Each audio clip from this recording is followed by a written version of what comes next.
Hi hello ಸ್ನೇಹಿತರೆ, welcome to your my channel. ಬನ್ನಿ ವೀಕ್ಷಕರೇ, ನಾನು ಇವತ್ತು ನ್ಯಾಚುರಲ್ ಆಗಿ ಬಿಳಿ ಕೂದಲಿಗೆ ಯಾವ ರೀತಿ ಕಲರ್ ಮಾಡ್ಕೋಬೋದು ಅಂತ ತೋರಿಸ್ತಾ ಇದ್ದೀನಿ. ನೋಡ್ತಾ ಇರ್ಬೋದು, ನಾನು ಇಲ್ಲಿ ಹಚ್ತಾ ಇರೋದು ನಿಮಗೂ ಕೂಡ ಕಾಣಿಸ್ತಾ ಇರ್ಬೋದಲ್ವಾ.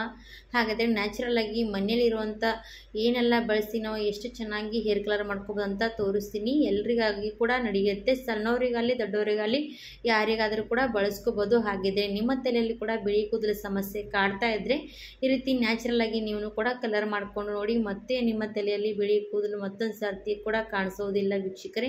ಹಾಗಿದ್ರೆ ತಡ ಮಾಡದೆ ನೀವು ಕೂಡ ಈ ವಿಡಿಯೋ ಕೂಡ ಸ್ಕಿಪ್ ಮಾಡದೆ ಎಂಡ್ವರೆಗೂ ನೋಡ್ಕೊಂಡು ಹೋಗಿ, ನಿಮಗೂ ಕೂಡ ಬಿಳಿ ಕೂದಲು ಸಮಸ್ಯೆ ತಪ್ಪು ಹೋಗುತ್ತೆ ವೀಕ್ಷಕರೇ. ಬನ್ನಿ ಮತ್ತೆ ಮಾಡುವಂಥ ಪ್ರೊಸೆಸಿಂಗ್ ನೋಡಿ. ಇಲ್ಲಿ ನಾನು ಹೇರ್ ಕಲರ್ ಮಾಡೋದಕ್ಕೆ ಏನು ತೊಗೊಂಡಿದ್ದೀನಿ ಅಂದರೆ ಕರಿಬೇವು ನೋಡಿ. ಕರಿಬೇವು ತುಂಬಾ ಒಳ್ಳೆಯದು, ದೇಹಕ್ಕೂ ಕೂಡ ಒಳ್ಳೆಯದು, ಕೂದಲಿಗೂ ಕೂಡ ಒಳ್ಳೆಯದು. ನಾವು ಎಷ್ಟು ಕರಿಬೇವು ತಿಂತೀವಿ ಅಷ್ಟು ಚೆನ್ನಾಗಿ ನಮ್ಮ ಕೂದಲು ಕೂಡ ಕಪ್ಪಾಗಿರುತ್ತೆ, ಮತ್ತು ನಮ್ಮ ಕೂದಲು ಕೂಡ ಉದುರೋ ಸಮಸ್ಯೆ ಕೂಡ ಕಡಿಮೆ ಆಗುತ್ತೆ. ಹಾಗಿದ್ರೆ ಕರಿಬೇವು ತುಂಬಾ ಒಳ್ಳೆಯದಲ್ವ, ಹಾಗಾಗಿ ನಾನು ಕರಿಬೇವು ತೊಗೊಂಡಿದ್ದೀನಿ. ನಾನು ಇಲ್ಲಿ ಚೆನ್ನಾಗಿ ಫ್ರೆಶ್ ಇರುವಂಥ ಕರಿಬೇವು ತೊಗೋಬೇಕು. ಇವಾಗ ನಾನು ಫ್ರೆಶ್ ಇರುವಂಥ ಕರಿಬೇವು ಎಲ್ಲ ಕೂಡ ಬಿಡಿಸಿಟ್ಕೊಂಡಿದ್ದೀನಿ. ಈ ಥರ ನೀವು ಕೂಡ ಬಿಡಿಸಿಟ್ಕೊಂಡ್ಬಿಡಿ. ಇವಾಗ ಫಸ್ಟಿಗೆ ನಾವು ಕರಿಬೇವು ತೊಗೊಂಡಿರ್ತೀವಲ್ಲ, ಏನು ಮಾಡಬೇಕಂದ್ರೆ ಒಂದು ಸ್ವಲ್ಪ ದಪ್ಪ ಇರುವಂಥ ಬಾಣಲಿ ತೊಗೋಬೋದು. ಕಡೆ ತೊಗೊಂಡಿದ್ದೀನಿ ನಾನು. ಇವಾಗ ನಿಮ್ಮ ಹತ್ರ ಇದ್ದರೆ ಕಬ್ಬಿಣದ ತೊಗೋಬೋದು, ತುಂಬಾ ಒಳ್ಳೆಯದು ಕಬ್ಬಿಣದ ಕಡೆ.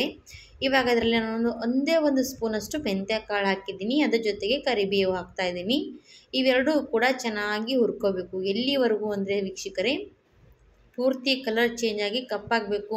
ನಾನು ಅಲ್ಲಿವರೆಗೂ ಹುರಿತಾನೇ ಇರ್ತೀನಿ ನೋಡಿ. ಈ ಥರ ಹುರ್ಕೊಂಡು ತೊಗೊಳ್ಳೋದ್ರಿಂದ ತುಂಬಾ ಒಳ್ಳೆಯದು. ಮತ್ತು ನಾವು ಅದರಲ್ಲಿ ಮೆಂತ್ಯ ಕಾಳು ಕೂಡ ಹಾಕಿದ್ದೀವಲ್ವ, ಅದು ಕೂಡ ತುಂಬಾ ವರ್ಕ್ ಆಗುತ್ತೆ. ಯಾಕಂದರೆ ನಮ್ಮ ತಲೆಯಲ್ಲಿ ಏನಾದರೂ ಹೊಟ್ಟಿದ್ರೆ ಅದು ಹೊಟ್ಟಿನ ಸಮಸ್ಯೆ ಕೂಡ ಕಡಿಮೆ ಆಗುತ್ತೆ.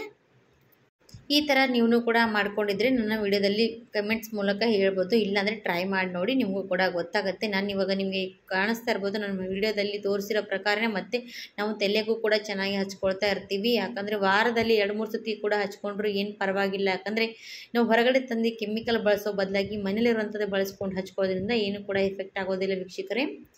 ಇವಾಗ ನೋಡಿ, ನಾನು ಹುರಿತಾ ಈ ರೀತಿ ಕಲರ್ ಚೇಂಜ್ ಆಗ್ತಾ ಬಂತು. ಇನ್ನೂ ಕೂಡ ಸ್ವಲ್ಪ ಕಪ್ಪಗಾಗಬೇಕು, ಅಲ್ಲಿವರೆಗೂ ಹುರಿತೀನಿ ನೋಡಿ. ಇದನ್ನು ಹುರಿಯೋದಕ್ಕೆ ಆಲ್ಮೋಸ್ಟ್ ನೋಡಿ ಒಂದು 5-6 ನಿಮಿಷ ಟೈಮ್ ತೊಗೊಳುತ್ತೆ. ಏನು ಪರವಾಗಿಲ್ಲ, ಟೈಮ್ ತೊಗೊಂಡು ಚೆನ್ನಾಗಿ ಹುರಿಬೇಕು. ಇದರಲ್ಲಿ ಮೆಂತ್ಯ ಕಾಳು ಹಾಕಿದ್ದೀವಿ, ಎಷ್ಟು ಕಪ್ಪಗಾಗಿರೋಂಥ ಕಾಣಿಸ್ತಾ ಇರ್ಬೋದು. ಇದು ಕೂಡ ತುಂಬಾ ಒಳ್ಳೆಯದು. ಇವಾಗ ಎಷ್ಟು ಕಪ್ಪಗಾಗೋವರೆಗೂ ನಾನು ಹುರ್ತಾ ಇದ್ದೀನಲ್ವ, ಇದು ನೋಡಿ ಇಷ್ಟು ಕಪ್ಪಗಾದ್ಮೇಲೆ ತೆಗಿಬೋದು. ಇದರಲ್ಲಿ ಮೆಂತ್ಯ ಕಾಳು ಕೂಡ ಪೂರ್ತಿ ಕಪ್ಪಗಾಗಿರುತ್ತೆ, ಇದರಿಂದ ಕೂಡ ಕಲರ್ ಚೆನ್ನಾಗಿ ಬರುತ್ತೆ. ಇವಾಗ ಇದೆಲ್ಲ ಕೂಡ ಒಂದು ಪ್ಲೇಟ್ನಲ್ಲಿ ತೆಗಿತಾ ಇದ್ದೀನಿ. ತೊಗೊಂಡು ಒಂದು 15 ನಿಮಿಷ ತಣ್ಣಗಾಗೋದಕ್ಕೆ ಬಿಡಬೇಕು. ಆಮೇಲೆ ತಣ್ಣಗಾದ್ಮೇಲೆ ಒಂದು ಮಿಕ್ಸಿ ಜಾರಲ್ಲಿ ಹಾಕ್ಕೊಂಡು ಇವಾಗ ಇದು ಪುಡಿ ಮಾಡ್ಕೊಂಬರ್ತೀನಿ. ಇವಾಗ ನೋಡಿ, ಇದರಲ್ಲಿ ಪುಡಿ ಮಾಡ್ಕೊಂಡು ಬಂದೆ. ನಾನು ಇದಕ್ಕೆ ಮೆಂತ್ಯ ಕಾಳು ಹಾಕಿರ್ತೀವಲ್ಲ, ಅದು ಕಪ್ಪಗಾಗಿರುತ್ತಲ್ಲ, ಅದಕ್ಕೋಸ್ಕರ ನೋಡಿ ಎಷ್ಟು ಕಪ್ಪಗಾಗಿರೋದು. ಹಾಗೆ ಕರಿಬೇವು ಕೂಡ ತುಂಬಾ ಕಪ್ಪಗಾದರೂ ಕೂಡ ಪರವಾಗಿಲ್ಲ, ಚೆನ್ನಾಗಿ ಕಲರ್ ಬರುತ್ತೆ. ಇವಾಗ ಇದೆಲ್ಲ ಕೂಡ ಮಿಕ್ಸಿ ಮಾಡ್ಕೊಂಡಿರೋದು ಒಂದು ಬೌಲಲ್ಲಿ ತೆಗಿತಾ ಇದ್ದೀನಿ ನೋಡಿ. ಇದು ಎಲ್ಲ ಕೂಡ ಒಂದು ಸಣ್ಣ ಬೌಲಲ್ಲಿ ತೆಗಿತಾ ಇದ್ದೀನಿ. ಈ ರೀತಿ ನೀವು ಮಾಡಿ ಇಟ್ಕೊಂಡು ಯಾವಾಗ ಬೇಕು ಆವಾಗ ನೀವು ಮಿಶ್ರಣ ಮಿಕ್ಸ್ ಮಾಡಿಕೊಂಡು ತಲೆಗೆ ಕೂಡ ಹಚ್ಕೋಬೋದು. ನಾನು ನೋಡಿ ಎಷ್ಟು ಚೆನ್ನಾಗಿ ಇದೆಲ್ಲ ಮಿಕ್ಸಿಗೆ ಅಂಟ್ಕೊಂಡಿರೋಲ್ಲ, ಪೂರ್ತಿ ಚೆನ್ನಾಗಿ ಸ್ವಲ್ಪ ಕೂಡ ಬಿಡದೆ ಪೂರ್ತಿ ಕ್ಲೀನಾಗಿ ತೆಕ್ಕೊಂಡು ಇಟ್ಕೊಳ್ಳಿ. ಇವಾಗ ಇದೆಲ್ಲ ಕೂಡ ಒಂದು ಬೌಲಲ್ಲಿ ತೆಗಿತಾ ಇರೋದು. ಇದಕ್ಕೆ ಏನೆಲ್ಲ ಮಿಶ್ರಣ ಮಿಕ್ಸ್ ಮಾಡ್ಕೊಳ್ಳೋದಕ್ಕೆ ನಾವು ಹಚ್ಕೊಳ್ಳೋ ಮುಂಚೆ ಏನೆಲ್ಲ ಹಾಕೋಬೇಕಂತ ತೋರಿಸ್ಕೊಡ್ತೀನಿ. ಅದು ಕೂಡ ಬಿಡದೆ ವಿಡಿಯೋ ಸ್ಕಿಪ್ ಮಾಡದೆ ನೋಡ್ಬೋದು. ನೋಡ್ಕೊಂಡು ಹೋದವರು ವಿಡಿಯೋ ಕೂಡ ಇಷ್ಟ ಆದರೆ ಲೈಕ್ ಮಾಡಿ, ಸಬ್ಸ್ಕ್ರೈಬ್ ಮಾಡಿ, ಸಪೋರ್ಟ್ ಮಾಡಿ ಅಂತ ಕೇಳ್ಕೊಳ್ತೀನಿ. ಇವಾಗ ಇದೆಲ್ಲ ಕೂಡ ತೊಗೊಂಡಿದ್ದೀನಿ. ಇವಾಗ ಎಷ್ಟು ಮಿಶ್ರಣ ರೆಡಿ ಆಯಿತು. ನಿಮಗೆ ಬೇಕಾದರೆ ಕಡಿಮೆ ಜಾಸ್ತಿ ಬೇಕಾದರೆ ನೀವು ಇನ್ನೂ ಕೂಡ ಜಾಸ್ತಿ ಮಾಡ್ಕೋಬೋದು. ಇವಾಗ ನಿಮ್ಗೆ ಎಷ್ಟು ಬೇಕೋ ಅಷ್ಟು ನೀವು ಹಚ್ಕೊಳ್ಳೋದಕ್ಕೆ ಕಲಿಸ್ಕೋಬೇಕಾಗತ್ತೆ. ಇದು ಇಬ್ಬರಿಗಂತ ನೋಡಿಕೊಂಡು ಕಲಿಸ್ಕೋಬೋದು. ತುಂಬಾ ಕಪ್ಪಗಾಗುತ್ತೆ ವೀಕ್ಷಕರೇ. ಒಂದೇ ಒಂದು ಸರ್ತಿ ಹಚ್ಕೊಂಡು ನೋಡಿ ಗೊತ್ತಾಗುತ್ತೆ. ಏನಾಗುತ್ತೆ ಅಂದರೆ ನಾವು ಜಾಸ್ತಿ ಒಂದೇ ಸರ್ತಿ ಹಚ್ಕೊಂಡ ತಕ್ಷಣ ನಮ್ಮ ತಲೆ ಕೂದಲು ಕಪ್ಪಾಗ್ತಾವ ಇಲ್ವಾ ಅಂತ ನೀವು ಯೋಚನೆ ಮಾಡ್ತಿರ್ತೀರ. ಹಾಗೇನಿಲ್ಲ, 1-2-3 ಸತಿ ಚೆನ್ನಾಗಿ ಹಚ್ಕೊಳ್ತಾ ಹೋದರೆ ನಮ್ಮ ತಲೆ ಕೂದಲು ಕಪ್ಪಾಗ್ತಾ ಬರುತ್ತೆ. ಆವಾಗ ನ್ಯಾಚುರಲ್ ಆಗಿ ನಮ್ಮ ತಲೆ ಕೂದಲು ಹಾಗೆ ಕಪ್ಪಾಗಿ ಇರುತ್ತೆ ನೋಡಿ.